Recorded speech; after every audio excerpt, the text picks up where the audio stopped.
Good morning, welcome to easy grammar. আজকের ক্লাসটা ভীষণ ইন্টারেস্টিং। আজ আমি দুটো ওয়ার্ড নিয়ে এসেছি যাদের অর্থ এক অথচ তাদের ব্যবহার আলাদা। ওয়ার্ড দুটো হচ্ছে অ্যাভেঞ্জ এবং রিভেঞ্জ। দুটোই প্রতিশোধ বোঝাতে ব্যবহার হয়, কিন্তু কখন রিভেঞ্জ বসে এবং কখন আমরা অ্যাভেঞ্জ ব্যবহার করব সেন্টেন্সে, আজকের ক্লাসে সেটাই পরিষ্কার হবে। বোর্ডে দেখো আমি দুটো করে বাক্য লিখে রেখেছি দুদিকে। অ্যাভেঞ্জ যেখানে আছে সেখানের যে সেন্টেন্সটা সেটা হচ্ছে তারা তাদের পরিবারের প্রতি অবিচারের অথবা অন্যায়ের জবাব দিতে চেয়েছিল। সে প্রতিজ্ঞা করেছিল তার পিতার মৃত্যুর প্রতিশোধ নেবার। এদিকে রিভেঞ্জ যেখানে আছে সেখানের সেন্টেন্স দুটো দেখো। গত বছর সে আমাকে মেরেছিল, তাই আমি তাকে উত্তম মধ্যম দিয়ে প্রতিশোধ নেব ভাবছি। তুমি আমার গাড়িটা ভেঙেছিলে, তাই প্রতিশোধ হিসাবে আমিও তোমারটা ভাঙলাম, মানে আমিও তোমার গাড়িটা ভেঙে দিলাম। তো প্রথম যে পার্থক্য দুটো ওয়ার্ডের ভেতরে সেটা হচ্ছে অ্যাভেঞ্জ ওয়ার্ডটা হচ্ছে টিপিক্যালি ভার্ব, রিভেঞ্জ শব্দটা হচ্ছে টিপিক্যালি নাউন। বাক্যে সচরাচর রিভেঞ্জ নাউন হিসাবে বসে, অ্যাভেঞ্জ ভার্ব হিসাবে বসে। প্রথম পার্থক্য। দ্বিতীয় পার্থক্য, রিভেঞ্জ শব্দটার ভেতরে ব্যক্তিগত প্রতিহিংসা আবেগ ব্যাপারটা লুকিয়ে থাকে। অ্যাভেঞ্জের সাথে হ্যাঁ প্রতিশোধ আছে ঠিকই, কিন্তু সেটার ভিতরে আক্রোশ বিদ্বেষের থেকেও যেটা বেশি থাকে সেটা হচ্ছে আইনগতভাবে প্রতিশোধ নেবার।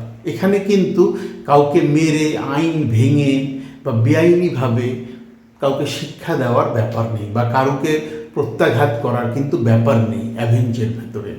রিভেঞ্জের ভেতরে তা আছে। রিভেঞ্জ কোনো আইন মানে না। সেক্ষেত্রে তুমি যেমন আমাকে মেরেছিলে আমিও তোমাকে মারবো, কারোর গায়ে হাত দেওয়াটা তো বেআইনি। তুমি আমার গাড়িটা ভেঙেছিলে, তুমি বেআইনি কাজ করেছো, কিন্তু আমিও তোমার গাড়িটা ভাঙবো বা ভাঙলাম, দুটোই বেআইনি কাজ।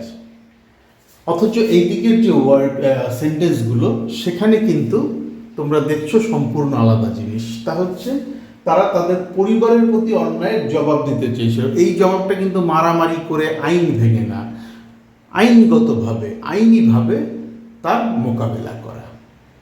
তাহলে পার্থক্য হচ্ছে অ্যাভেঞ্জ ওয়ার্ডটা হচ্ছে টিপিক্যালি ভার্ব, রিভেঞ্জ হচ্ছে টিপিক্যালি নাউন। প্রথম পার্থক্য। দ্বিতীয় পার্থক্য, অ্যাভেঞ্জের ভেতরে আইন ভাঙার কোনো ব্যাপার নেই, প্রত্যুত্তর দেওয়া হবে আইনিভাবে। রিভেঞ্জ ওয়ার্ডটার ভেতরে কিন্তু ব্যক্তিগত প্রতিহিংসা আবেগ এসব জড়িয়ে থাকে। রিভেঞ্জ নেওয়া হয় আইন ভেঙে। তো চলো এইবার এই সেন্টেন্সগুলো ইংরেজিতে লিখে ফেলি। তারা তাদের পরিবারের প্রতি অন্যায়ের জবাব দিতে চেয়েছিল। সুন্দর ইংরেজিতে লিখব, দে sought to avenge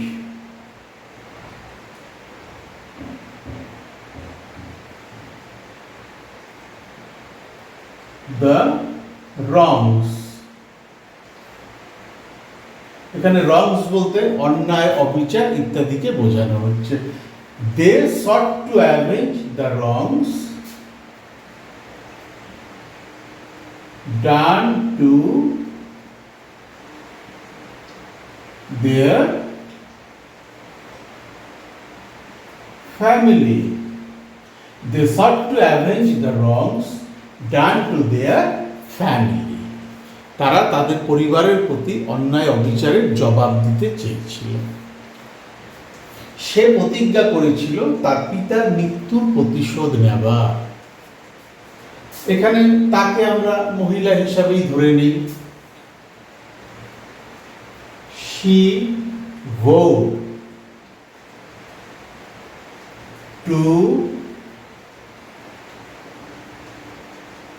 avenge, কিসের প্রতিজ্ঞা করেছিল প্রতিশোধ নেবার? তার পিতার মৃত্যু। the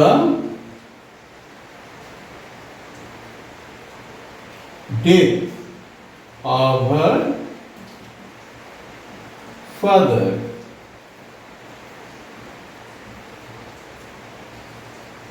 She vowed to avenge the death of her father.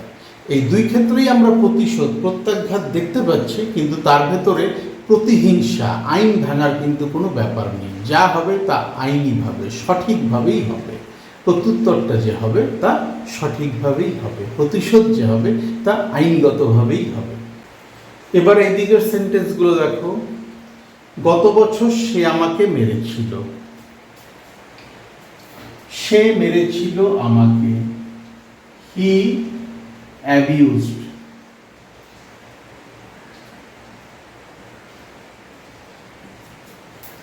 কবে মেরেছিল? গত বছর, last year.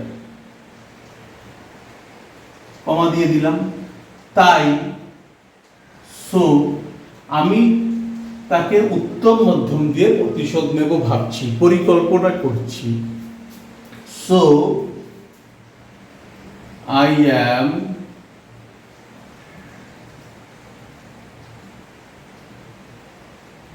planning a revenge. এখানে রিভেঞ্জটা বাক্যে নাম হিসাবে বসেছে। So I am planning A revenge. কিভাবে নেব ভেবেছি?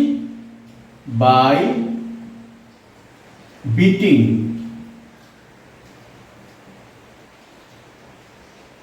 হিম, উত্তম মধ্যম, black and blue. He abused me last year, so I am planning a revenge by beating him black and blue. এখানে আইন ভাঙার ব্যাপার আছে, ব্যক্তিগত প্রতিহিংসা, ক্রোধ, আবেগ এগুলো সব জড়িয়ে আছে, যা অ্যাভেঞ্জের ভেতরে নেই।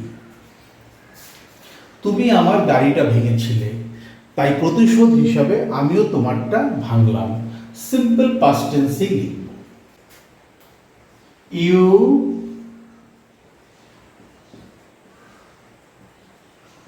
broke my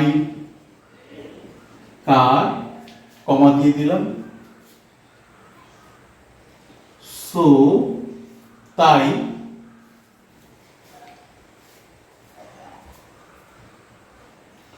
I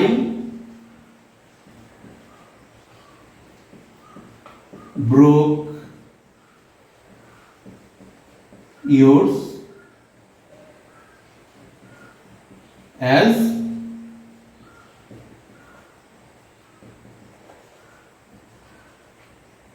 revenge. You broke my car, so I broke yours as revenge. তুমি আমার গাড়ি ভেঙেছিলে, প্রতিশোধ হিসাবে আমিও তোমার গাড়িটা ভাঙলাম।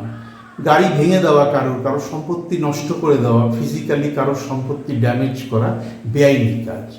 রিভেঞ্জের সাথে বেআইনি ব্যাপারটা থাকতে পারে, অ্যাভেঞ্জের সাথে বেআইনি ব্যাপারটা থাকে না, প্রতিহিংসাটা থাকে না। সেখানে যা থাকে তা হচ্ছে আইনিভাবে অন্যায়ের প্রতিবাদ করা বা অন্যায়ের মোকাবেলা করা বা অন্যায়ের প্রত্যুত্তর দেওয়া। তাহলে তোমরা অ্যাভেঞ্জ এবং রিভেঞ্জ এই দুটো ওয়ার্ডের পার্থক্য আজকের ক্লাসে পরিষ্কার বুঝে গেলে। এবার বোর্ডের একটা স্ক্রিনশট নিয়ে নাও। স্ক্রিনশটটা তোমরা যখন প্র্যাকটিস করবে তখন রেফারেন্স হিসাবে ব্যবহার করতে পারবে। কোথাও যদি আটকে যায়, বুঝতে অসুবিধা হয়, তাহলে আমার ভিডিওর কমেন্ট সেকশনে জানাও। ডেসক্রিপশন বক্সে আমার ইমেল অ্যাড্রেস দেওয়া আছে, চাইলে সেখানেও যোগাযোগ করে নিতে পারো। Thank you so much for your time and attention. Have a nice day.